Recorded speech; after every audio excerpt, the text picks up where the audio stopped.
This guide demonstrates how to treat, how to read an ECG using a systematic approach. If you want,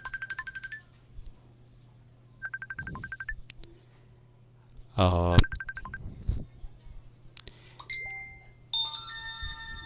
if you want to put your ECG interpretations knowledge to the test, check out our ECG quick quiz on the GK medical quiz platform.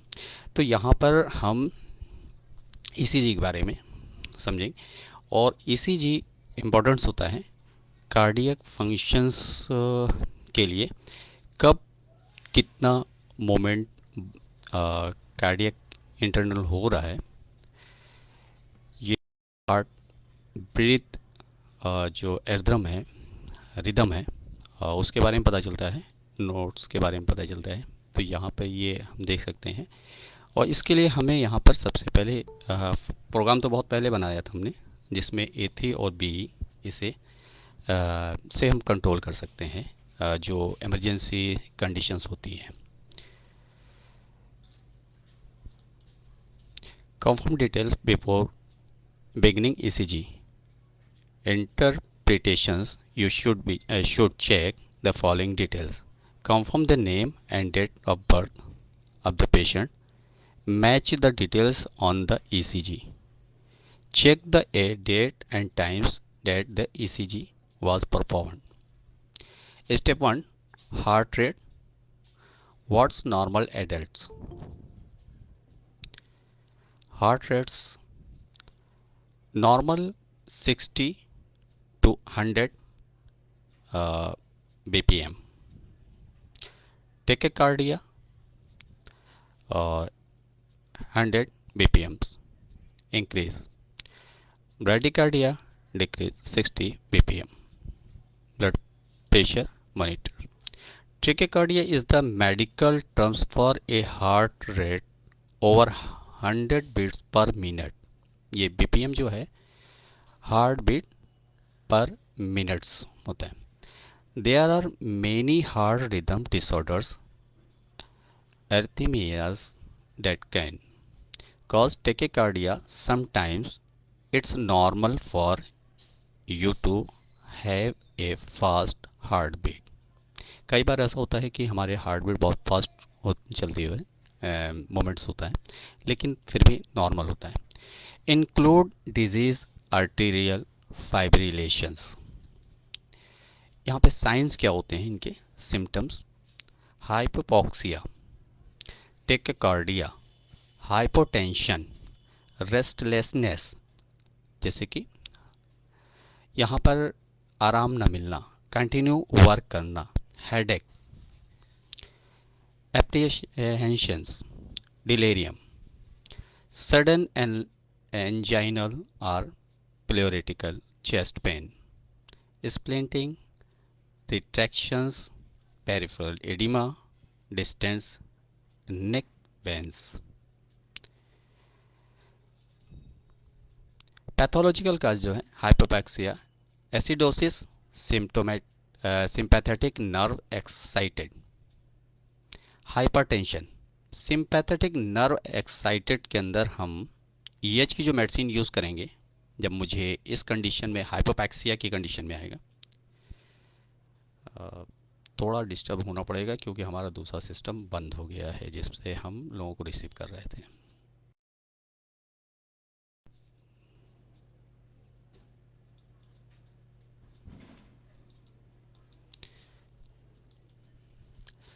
तो यहाँ पे acidosis, हाइपोपैक्सिया के अंदर acidosis, sympathetic nerve और excited hypertension.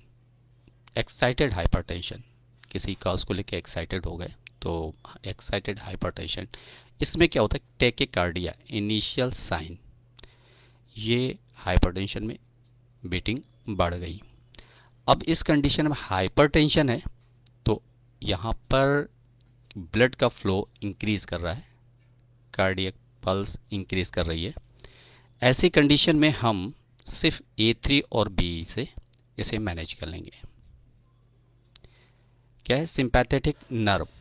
अब nerve की जब बात आ रही है, पहले नंबर पे पेशेंट जैसे क्लिनिक में आएगा और हमें हाइपोक्सिया दिखा, या फिर वो कॉम्प्लिकेशंस राइज कर रहा है, एक्साइटेड है, हाइपरटेंशन है, और इसमें ट्रैकेकार्डिया इनिशियल साइन मिलेगा, तो इसके अंदर हमें सबसे पहले A3 और BE दे देना है। अगर इसके अंदर कोई भी रिजल्ट बहुत इफ़ेक्टिव नहीं मिल रहा है, और ये जो मेडिसिन देना है मुझे D5 में बना के रखना है क्लिनिक में। क्लिनिकल D5 प्रैक्टिस बेहतर मुझे लगती है, क्योंकि हमारे जो 20 साल 20 इयर्स की जो प्रैक्टिस हुई है उसमें पहले तो डाइल्यूशन के लिए बहुत कन्फ्यूज़न हमारे पास था, लेकिन एक सेट हो गया तैयार जिसमें मुझे D5 में ही सारे रिजल्ट्स मिल जाते हैं। बहुत रियर 1:47 के D3 से बना करके 3 डाइल्यूशन, डाइल्यूशन 1, डाइल्यूशन 2, डाइल्यूशन 3 बहुत रियर यूज़ करना पड़ता है। तो आप भी कर सकते हैं, लेकिन जियोग्राफिकल कंडीशन पे डिपेंड करता है हमारी मेडिसिन की इफ़ेक्ट। अगर D5 से आपको बहुत अच्छा रिजल्ट नहीं मिलता है तो D3 से 1:47 बना करके तीन तीन dilution, D1, dilution 1, dilution 2, dilution 3 आप प्रैक्टिस में ले सकते हैं। अब अगर आप डाइल्यूशन में प्रैक्टिस करते हैं तो हाइपरटेंशन में आप D3 देंगे, डाइल्यूशन 3 देंगे आप। अगर आप D5 आपने रखा है तो यहाँ पर 5 ड्रॉप D5 के देंगे, ये मैनेज कर लेगा और ये एग्रेवेशंस के भी चांसेस नहीं होता। अब अगर आपको क्वांटिटी बढ़ानी है तो यहाँ पर जो D5 का रेंज हमारा जो प्रैक्टिस का तरीका है, जैसे कि कई जगह बुक में आया है 5 kg बॉडी वेट पर 1 ग्लूकोज यूज़ की जाती है, तो उसी को हमने अपनी प्रैक्टिस के अंदर सेट किया है। पर 5 kg बॉडी वेट पर वन ड्रॉप यूज़ करते हैं।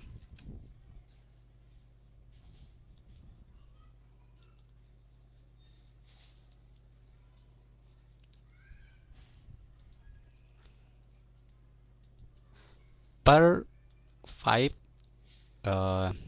kg बॉडी वेट पे 1 ड्रॉप यूज़ करते हैं, लेकिन डिपेंड होता है पेशेंट के वेट पर। अगर पेशेंट 50 kg का है तब ये फार्मूला यूज़ करेंगे।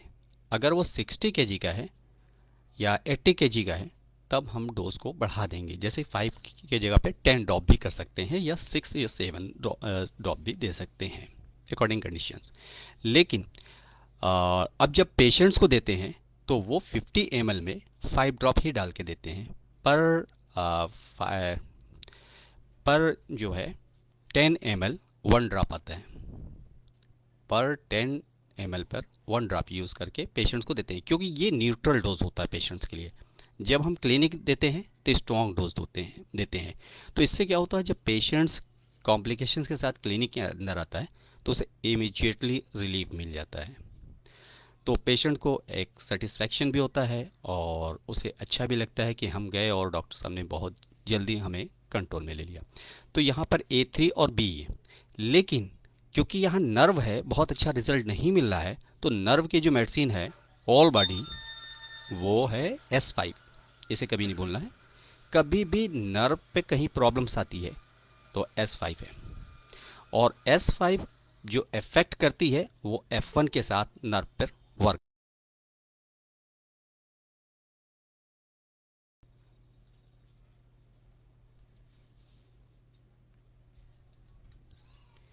जो S5 है F1 के साथ नर्व पे इफेक्ट करती है, क्योंकि हाइपरटेंशन है, पॉजिटिव एक्शन है, तो हम D5 में दे रहे हैं। हम यहाँ पर RE से भी कंट्रोल कर सकते हैं। RE कितना होना चाहिए, जैसे कि हमारा जो फार्मूला होता है 5 ड्रॉप का है यहाँ पर डायरेक्ट देने का, लेकिन यहाँ पर हम सिर्फ 2 से या 3 ड्रॉप ही देंगे और ब्लड प्रेशर को चेक करेंगे। तो उस कंडीशन में BP भी नॉर्मल होगा और पल्स भी नॉर्मल होगी। लेकिन कई बार ऐसा होता है RE लेने से प्रॉब्लम क्रिएट हो जाती है, तो इमिजिएटली क्लिनिकल जो है जो प्रैक्टिस हम करेंगे, पेशेंट्स को साइन एंड सिम्टम्स जो कंट्रोल करना होगा मुझे, तो उसके लिए हम BE का यूज़ करेंगे। अगर आप फुल सेटिस्फाई हैं तो जो 50 ml का जो मिक्सचर आप दे रहे हैं पेशेंट्स को घर पे पीने के लिए, उसमें RE की आप 5 ड्रॉप यूज़ कर सकते हैं। 5 ड्रॉप ईच मेडिसिन, जैसे कि S5 5 ड्रॉप हो गई, F1 5 ड्रॉप हो गई और A3 5 ड्रॉप हो गई। और क्योंकि हाइपरटेंशन और टेकेकार्डिया इसमें मसल्स के अंदर ट्विचिंग होती है, मस्कुलर के लिए जो आप यूज करेंगे यहाँ C5 यूज कर लेंगे। तो ये क्या हो गया, S5 नोट करना चाहें तो कर सकते हैं, S5 C5 F1 और A3 B at a time हम क्लिनिकल यूज करेंगे क्लिनिकल ट्रायल में। और क्लिनिकल ट्रायल में पेशेंट्स की कंडीशन सेंसिटिविटी के देखते हुए 3 ड्रॉप से 5 ड्रॉप सिंगल डोज हम दे सकते हैं और 5 से 10 मिनट के लिए वेट कराएं। 5 से 10 मिनट के अंदर जैसे ही ये ड्रॉप आप सारे कंप्लीट करते हैं, वैसे ही पेशेंट के चेहरे पे नॉर्मल नज़र आना शुरू हो जाता है और रिलैक्स महसूस करता है। आप पूछ सकते हैं, मुश्किल से हाफ या 2 से 3 मिनट लगता है।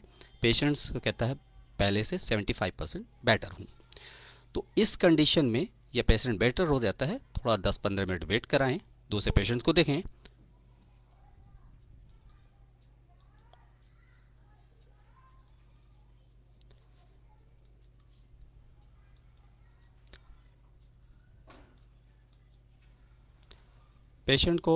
दूसरे पेशेंट्स को देखें और फिर आप मिक्सचर बना करके आप दे दें। मिक्सचर बना के देने के साथ साथ आपको सिर्फ सिंगल इसी मेडिसिन को नहीं देना है, क्योंकि हाइपोपैक्सिया जो है डेवलप हो रहा है, बॉडी के दूसरे सिस्टम भी, ऑटो इम्यून सिस्टम है, मेटाबॉलिक प्रोसेस है, ये भी डिस्टर्ब हो रहे हैं। ऑटो इम्यून सिस्टम को हमारी ये सिस्टम ऑफ मेडिसिन में कंट्रोल करने के लिए S1 है, S1 को बिफोर मिल कर दिए और S10 को आफ्टर मिल कर दिए। तो ये 3 बॉटल्स आप दे सकते हैं इजिली और पेशेंट को 1 वीक की मेडिसिन दे दे। पेशेंट और अब जब आता है आपके पास नॉर्मल आएगा, आप खुद चेक करके भेज रहे हैं, बिल्कुल कंप्लीट हो जाएगा। Perform acidosis vagus nerve. अब वेगस नर्व है, यहाँ पे सिंपैथेटिक नर्व है, यहाँ पे कंफ्यूज होने के चक्कर ही नहीं है। यहाँ वेगस नर्व पे भी S5 ही यूज होगा, यहाँ पर S5 यूज कर सकते हैं या वेगस नर्व पे S10 भी यूज कर सकते हैं, यहाँ दोनों यूज कर सकते हैं। नर्व हाइपोटेंशन, अब हाइपोटेंशन जो यहाँ कॉज बन रहा है, हाइपोटेंशन में हाइपरटेंशन और हाइपोटेंशन फर्क है। हाइपरटेंशन में पेशेंट उलझता होगा, हाइपोटेंशन में डिप्रेशन टाइप की कंडीशन होगी, बिल्कुल लोस और घबराहट पल्पिटेशन बहुत ज़्यादा होगी। तो यहाँ क्या करेंगे, हम बी की जगह बी भी दे सकते हैं, आर भी दे सकते हैं, लेकिन जो हमारा डोज है डोज को थोड़ा इंक्रीज कर सकते हैं। Bradycardia, hyperperistalsis, meconium discharge, chronic conditions, nutritional deficiency, nutritional deficiency के अंदर जो है होगा ये जो रिक्वायरमेंट है वो बाय फूड्स पूरी की जाएगी या बाय सप्लीमेंट जब हम ब्लड टेस्ट कराएंगे उसमें पता चल जाएगा इनको न्यूट्रिशनल डिफिशिएंसी किस टाइप की है, आगे इन्वॉल्व है ये चीज़। रेगुलर नैरो क्यूआरएस जो उसमें हम रीडिंग करते हैं ईसीजी के अंदर, sinus tachycardia, arterial flutter, AVGRT, AVNRT, AVRT, arterial tachycardia, junctional ectopic tachycardia, ये हो गया रेगुलर। फिर ventricle tachycardia SVT with triple B,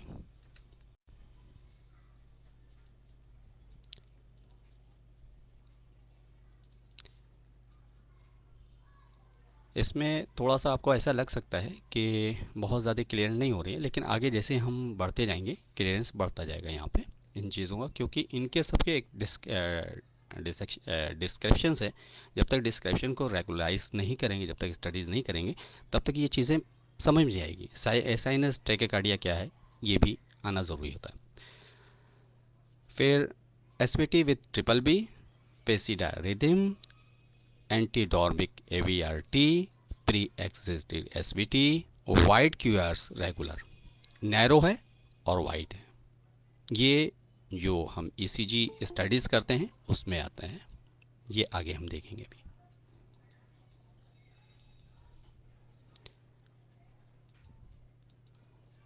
तो यहाँ पर आ गया irregular, narrow QRS, arterial fibrillations, arterial flutters, tachy with variable AVB, multifocal arterial tachycardia, arterial fibrillations with triple B, arterial flutters, variable AVB plus BBB, pre-excited arterial fibrillations, polymorphic ventricular tachycardia, wide QRS irregular.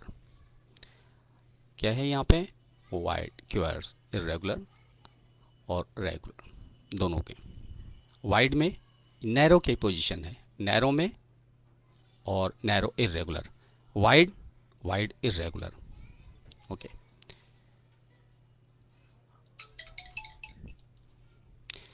ट्रेकेकार्डिया regular, narrow, border, broad, यहाँ पे आप देख सकते हैं AVNRT, और इधर irregular tachycardia with pulse, narrow complex, regular irregular. अब ये पी वेव जो हम स्टडीज करते हैं जो ग्राफ पे, वो पी वेव और क्यूआरएस ड्यूरेशंस में आती हैं, एसवीटी आती है, तो यहाँ पर हम इसके स्टडीज करते हैं। पी वेव प्रेजेंट साइनस, यहाँ से शुरू करते हैं। क्यूआरएस ड्यूरेशंस चेंज होते हैं दो पार्ट में, narrow complex, wide complex, regular irregular, narrow complex, फिर क्या है रेगुलर इरेगुलर, क्या है वाइड कॉम्प्लेक्स। रेगुलर में आते हैं P wave present sinus tachycardia, arterial premature beat. Premature beat में अगर है तो यहाँ पे हम A1 और B का यूज़ करेंगे साइनस ट्रैकेकार्डिया के अंदर। इसके अंदर S5 और A3 और B आ जाएगा, चाहे तो लिख सकते हैं रोक करके हमें।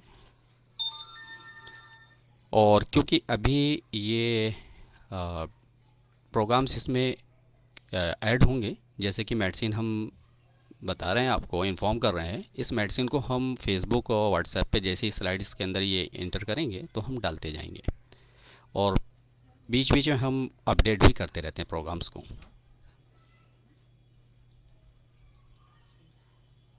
सर जी साइनस ट्रैकिकार्डिया का कोड क्या बता रहे थे सर जी? प्रोटोकॉल S5 किसका?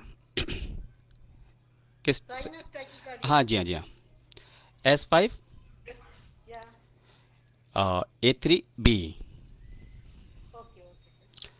आर्टीरियल प्रीमैच्योर बीट, इसमें A1 RE कर सकते हैं। प्रीमैच्योर क्योंकि मैच्योर नहीं है, और इसमें क्या होता है कभी कभी बीच में फ्लैक्चुएशन जैसे एब्सेंट टाइप की हो जाती हैं। Supraventricular tachycardia, arterial flutters, focal arterial tachycardia, sinus node reentrant, proximal junction reentrant tachycardia, AVNRT, typical AVNRT, AVRT। ये हो गया हमारा रेगुलर में। इरेगुलर में क्या हुआ? आर्टीरियल फिब्रिलेशंस, यहाँ पे भी S5 ही आएगा और A3 आएगा, F1 आ जाएगा।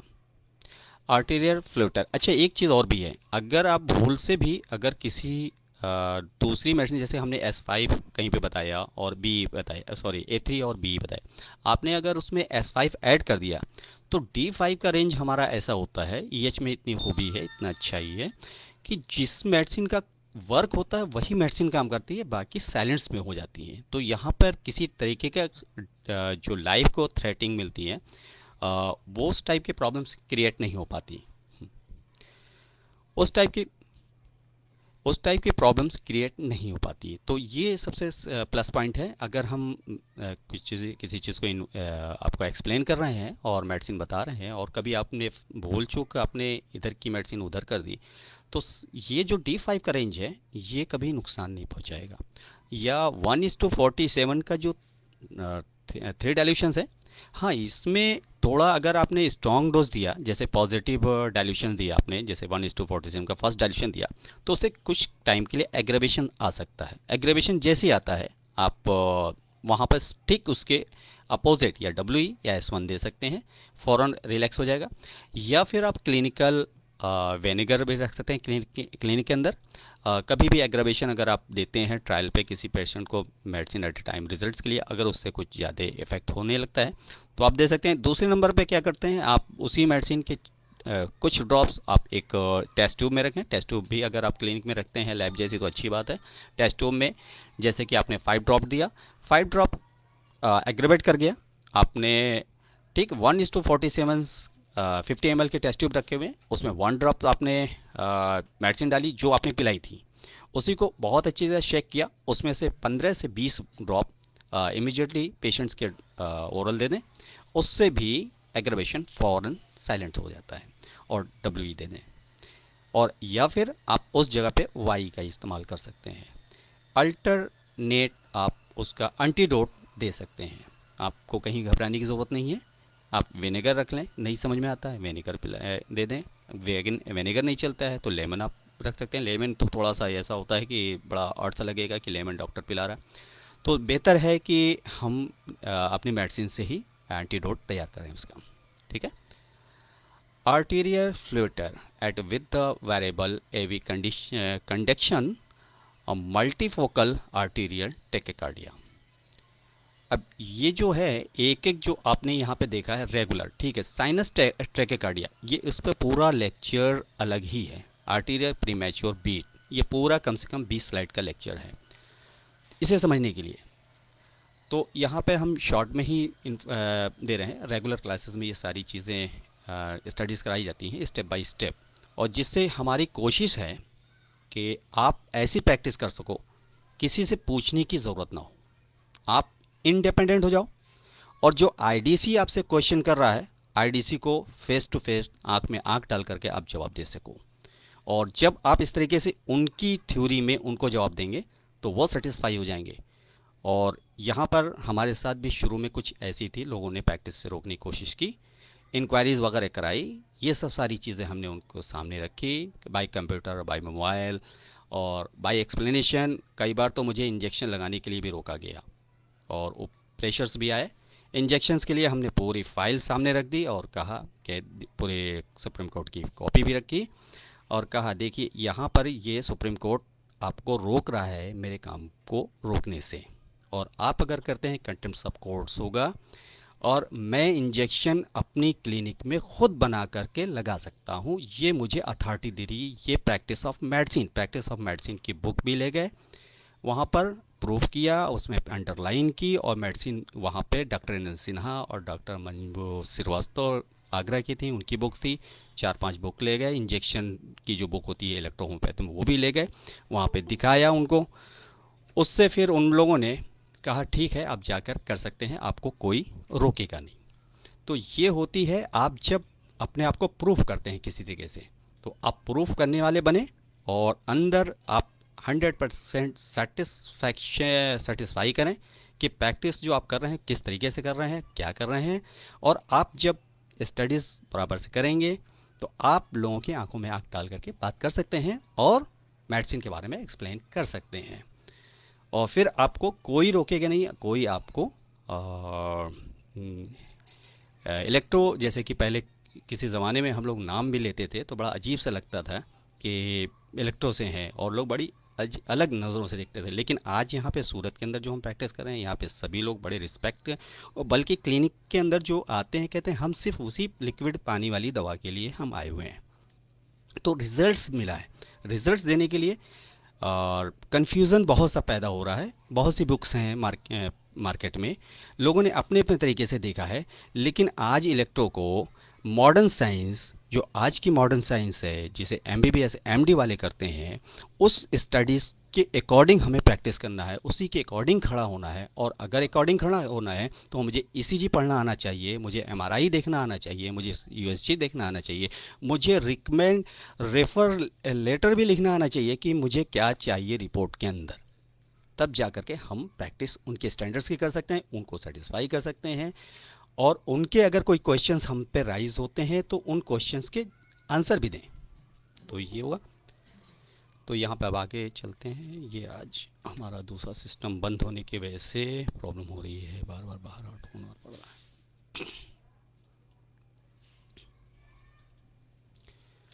ठीक है, तो यहाँ पर अब आ जाते हैं क्यूआरएस ड्यूरेशन, ये दोनों के बीच के वाइड कॉम्प्लेक्स रेगुलर वीटी। ये अभी वीटी आप थोड़ा जो नए जोड़ रहे हैं वो थोड़ा कंफ्यूजन में होंगे, वीटी क्या है आगे ग्राफ के अंदर देखेंगे।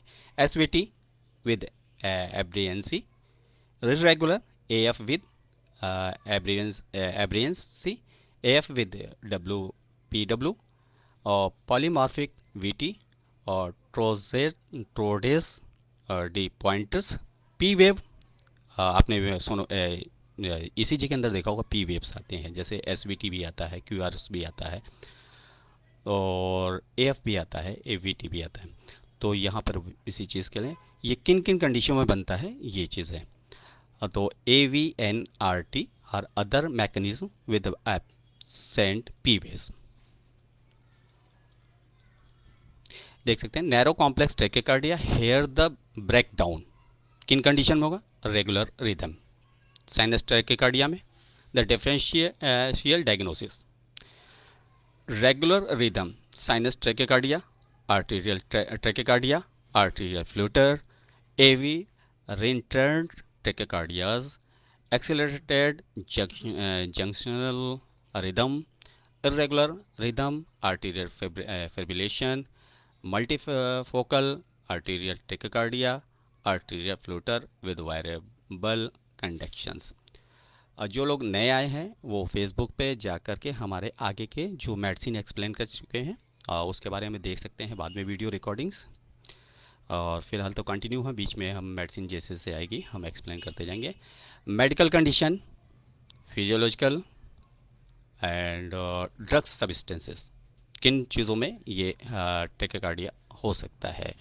Hyper thyroids, excessive caffeine, causing disease, emotional alcohol, phaeochromocytoma, pain, tobacco, anaemia, fever, catecholamines, dehydration, volume, infection, sorry anaemia के बाद infection, pregnancy, vasodilators, dehydration, volume depletions, atropinic substances. Dehydration में जब ट्रैकेकार्डिया डेवलप होता है तो ऐसी कंडीशन में हमें S10 और WE 1 लीटर के बॉटल्स में बना के रखना चाहिए, और ख़ास करके नमक और शक्कर का घोल जो है, शुगर और सॉल्ट्स जो घोल बनाते हैं बना कर रखें। और या फिर अगर नहीं है तो इलेक्ट्रॉल ले लेते हैं, उसके अंदर मिक्स करके थोड़ी थोड़ी देर पे देते हैं।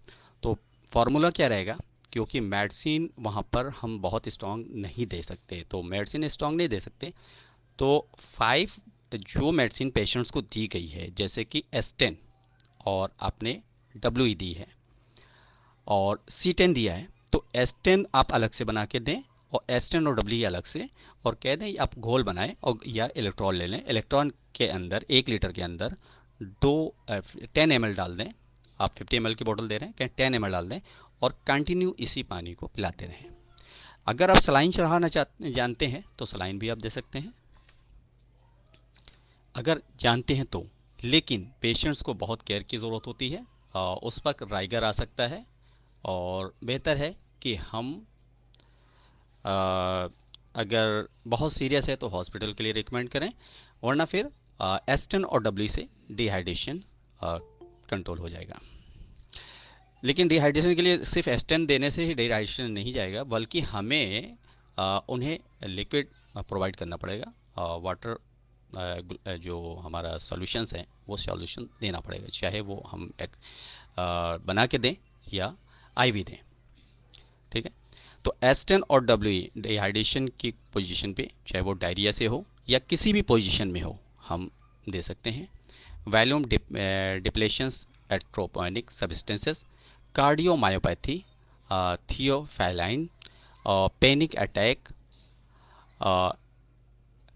यहाँ पे देखिए डिहाइड्रेशन जो गया है वॉल्यूम डिप्लेशन एट्रोपेनिक सब्सटेंस, इसमें क्या होता है जब कभी स्ट्रॉन्ग मेडिसिन दी जाती है तो मसल्स ट्विच होने लगती हैं और पेशेंट फेंट की कंडीशन में जाना शुरू हो जाता है। और अक्सर जब एलोपैथ की प्रैक्टिस में लोग डिहाइड्रेशन की पोजीशन में इंजेक्शन वगैरह कोई इंजेक्ट करते हैं तो ऐसे में किडनी फेल और लीवर फेल की तरफ पेशेंट जाना शुरू हो जाता है। अगर ऐसा कोई पेशेंट आपके पास आता है जो कहीं से ट्रीटमेंट लिया है और घबराया हुआ आता है तो आप सबसे पहले आप S1 और WE देंगे। S1 और WE देने से जो टॉक्सिकेशंस है वो रिमूव होगी और दूसरा डोज आप S10 और WE का देंगे। अल्टरनेट 15-15 मिनट के फर्क पे आप इसे पिलाना शुरू करेंगे। जैसे आप S1 देंगे तो उसके जो ऑर्गन्स हैं वो सेफ हो जाएंगे और टॉक्सिकेशंस रिमूव होने लगी, पसीना आना लगेगा, स्वेटिंग होना शुरू हो जाएगी और यूरिन पास होना शुरू हो जाएगा। तो यूरिन पास होगा, डिहाइड्रेशन तो ऑलरेडी पहले से है तो यूरिन कंसनट्रेट होगा, गाढ़ा होगा, कलरफुल होगा। तो ऐसे में आपको ज़्यादा से ज़्यादा सोल्यूशन देना होगा। पैनिक अटैक एलिसिटी ड्रग कोकेन और पैनिक अटैक यहाँ पे भी हम S1 A3 और W दे सकते हैं। पेरिकार्डाइटिस के अंदर हम S5 या S10 बेहतर है, S5, C5, A3 और B। आइटिस जहाँ भी आए इन्फ्लामेशन को होता है, B एंटी इन्फ्लामेटरी मेडिसिन है। तो पेरिकार्डाइटिस हम यहाँ पर S5, C5, A3 और B दे सकते हैं। डिकंजेस्टेंट्स एरोटिक और मेट्रल रेगुजिटेशंस, सिंपैथोमाइमेटिक्स, मायोकार्डियन इंफॉक्शंस के अंदर S10 या S5 plus A3 plus F1 plus C5। और अगर मायोकार्डियल इंफेक्शन में टिश्यूज ज़्यादा डेड दिख रहे हैं, अगर रिपोर्ट में क्लियर हो रहा है तो हम यहाँ पर RE लाइटर डोज में दे सकते हैं अगर है तो, और वरना फिर हम BE का यूज़ करते हैं, BE या WE। BE बेहतर रहेगा मायोकार्डियल इंफेक्शन के अंदर। थायराइड हार्मोन्स, पोस्चुरल हाइपरटेंशंस,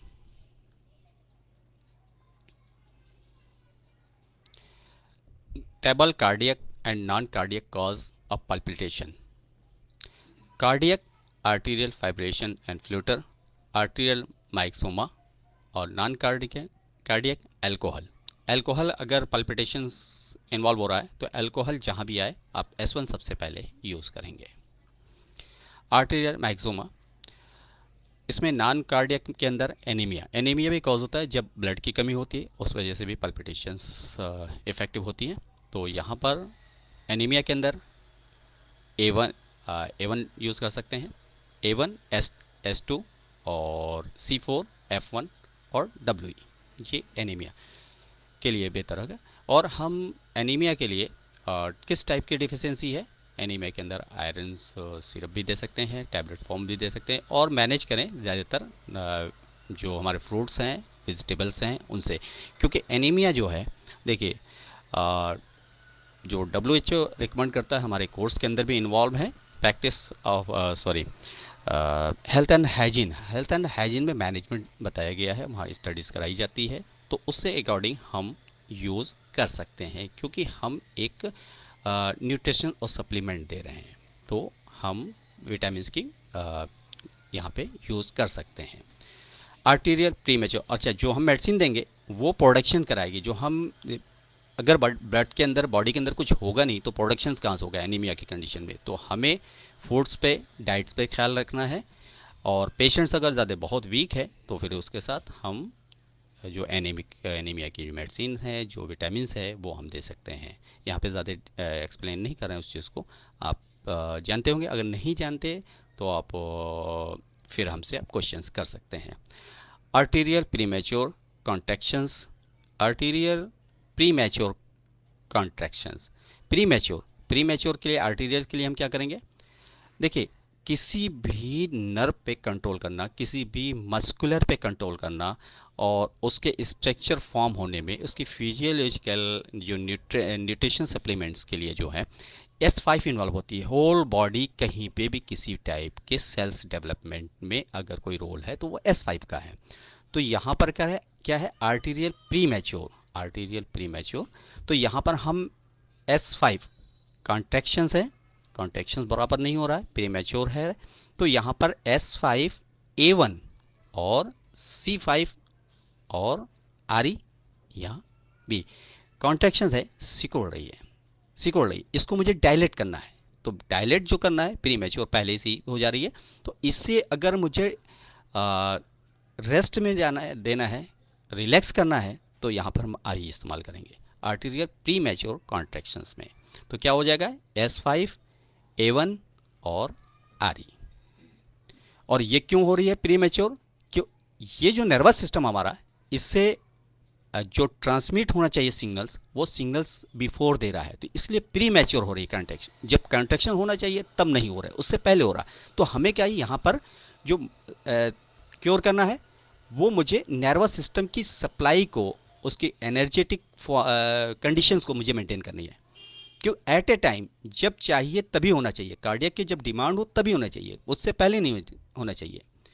तो ऐसी कंडीशन के लिए हमारी बॉडी में कहीं पे भी एबनॉर्मलिटीज अगर डेवलप होती है तो नर्वस सिस्टम से होती है। तो नर्वस सिस्टम की मेडिसिन हम F1 यूज करेंगे। तो क्या हो जाएगा S5 F1 और A1 और RE।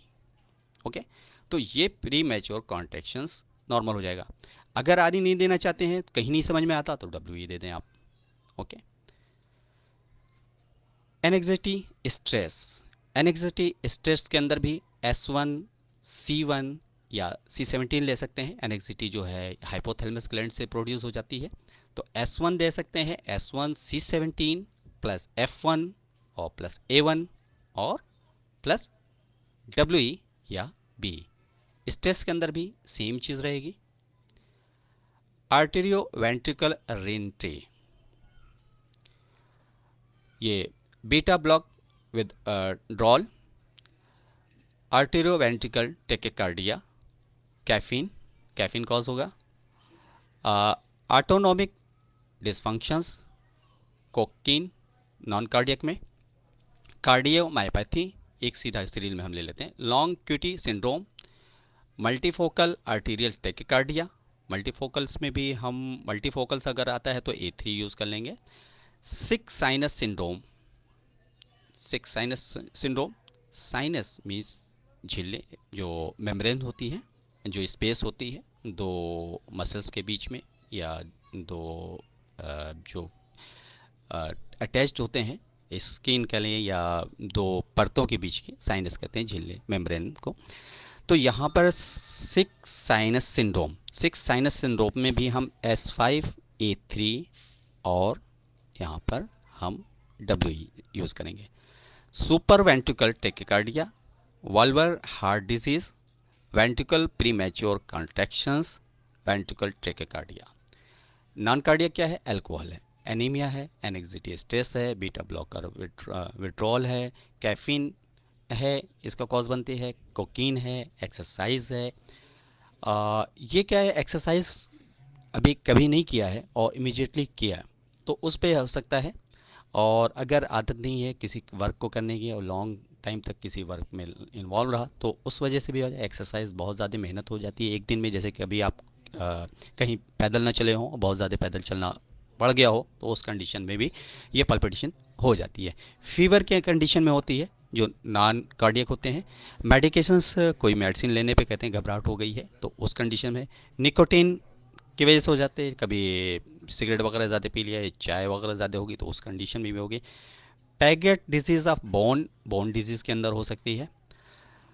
और फिक्रोमोसाइटोमा, प्रेगनेंसी और थायराइड डिसफंक्शन, प्रेगनेंसी में नॉर्मल होती है। अगर पल्पिटेशन ज़्यादा हो, घबराहट महसूस हो रही है, तो S1 यहाँ पे नहीं देंगे हम, C1A3 और WE। C1A3 WE कभी नुकसान नहीं करेगी, बल्कि प्रेगनेंसी के लिए बहुत ज़्यादा फायदेमंद होगी। 3 मंथ तक हम प्रेगनेंसी में S1 का यूज़ नहीं करेंगे। आफ्टर 6 मंथ S1 का यूज़ करना शुरू कर देंगे, जिससे कि डिलीवरी में आसानी होती है S1C1 के साथ। प्रिंट थोड़ी सी डिस्टर्ब है।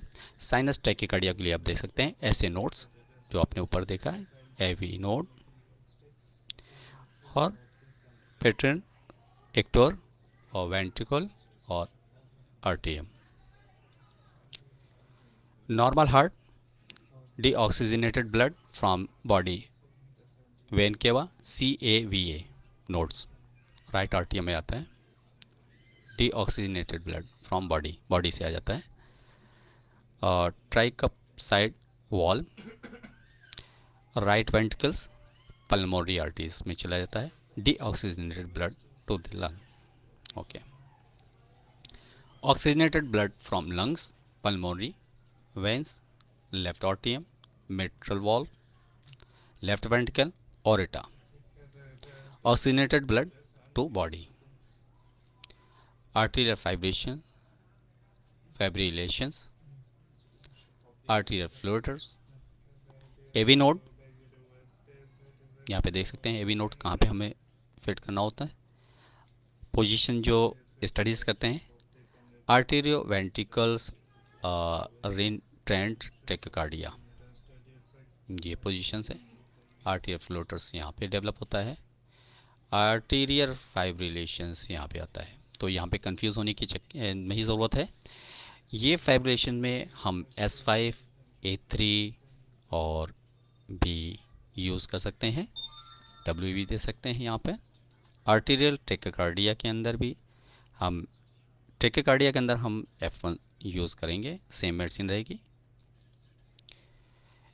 SCV, SAV, SN, CFB और AVN और AVP, baby ICV।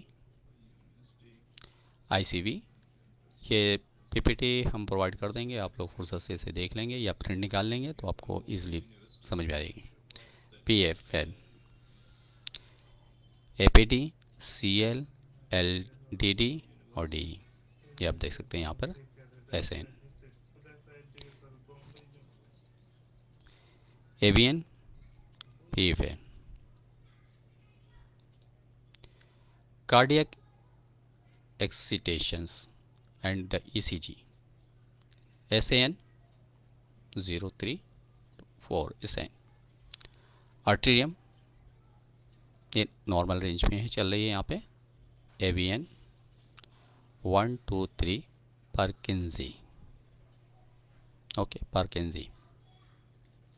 Endo epic ventricles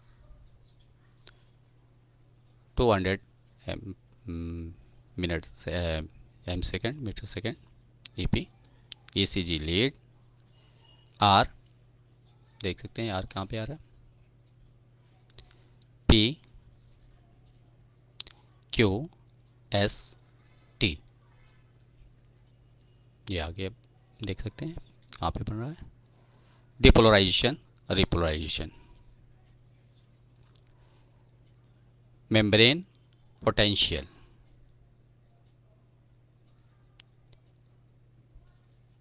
sodium,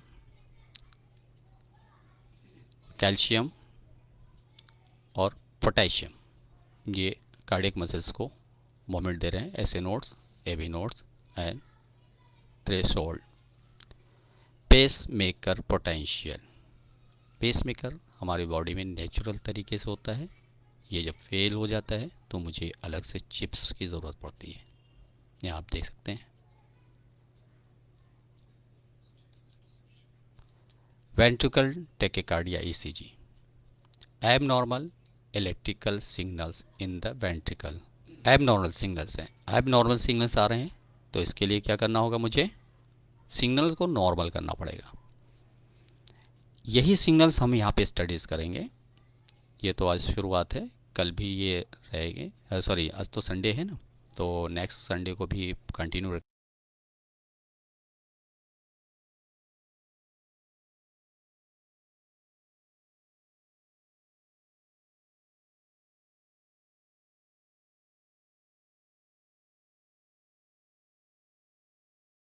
पे यूज़ करेंगे वो स्टडीज़ होगी।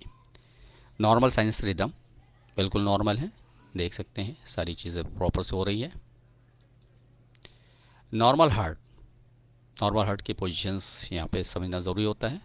Superior vena cava to lungs, pulmonary veins from lungs are a arterium spectrum, pulmonary valve or tricuspid wall, inferior vein cava, blood के flow को देख सकते हैं हम।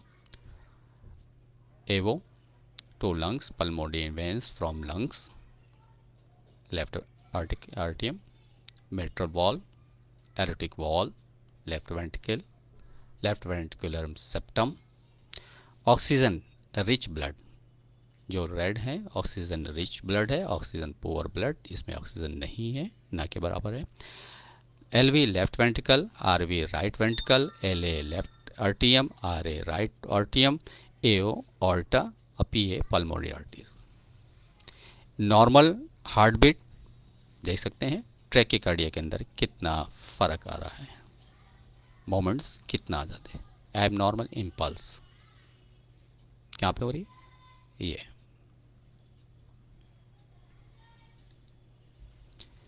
Normal arterial SA nodes sends signal through arterial which start each heartbeat. AV node guides signal to the ventricles, ये signals guides करता है ventricles का। ये क्या करता है, atria which start each heartbeat, ये स्टार्ट करता है हार्टबीट को ऐसे नोड्स पे। Signal travels down pathways into ventricles,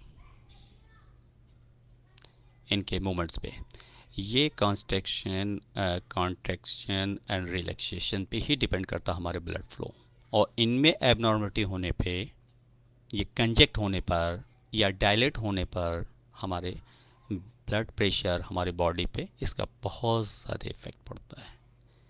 blood flow उसी पे डिपेंड करता है, कहीं पे पहुंचा नहीं पहुंचेगा। अगर ब्रेन को नहीं मिला तो भी प्रॉब्लम है, लीवर को नहीं मिला तब भी प्रॉब्लम है, हार्ट को खुद ना मिला तब भी एक प्रॉब्लम है, किडनी को नहीं मिला तो भी प्रॉब्लम्स है। तो इमीडिएटली इमरजेंसी की ज़रूरत पड़ जाती है। ट्रैकिकार्डिया, ये जो मसल्स हैं इनकी, अब ये डायबिटीज़ और तमाम अदर डिजीज़ की वजह से अफेक्टेड हो जाती हैं, इनके मसल्स कॉन्ट्रैक्शंस में इफेक्ट आता है।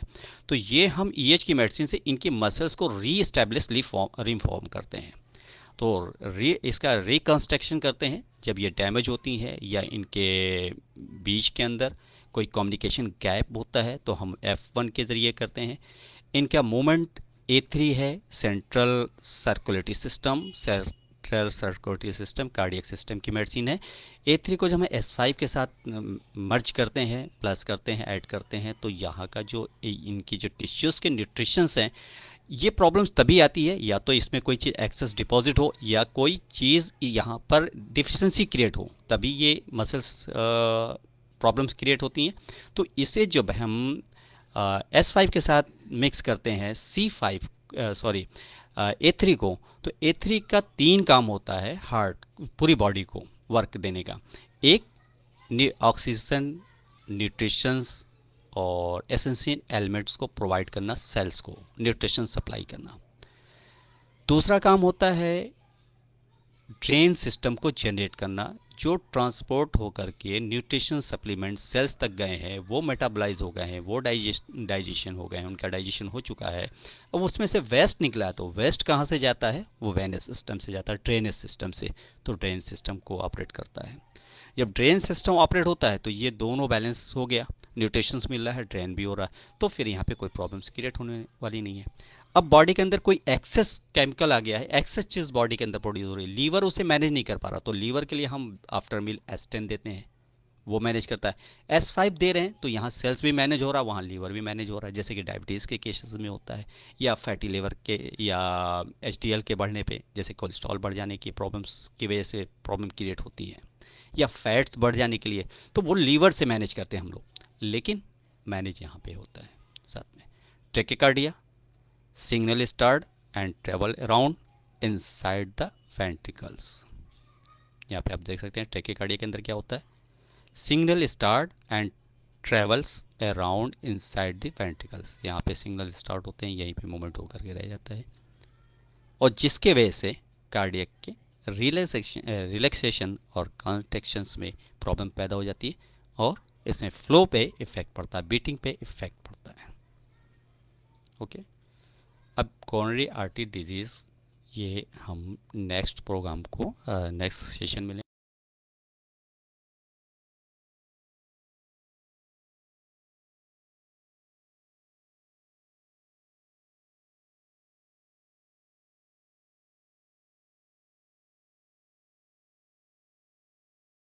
आगे बढ़ना।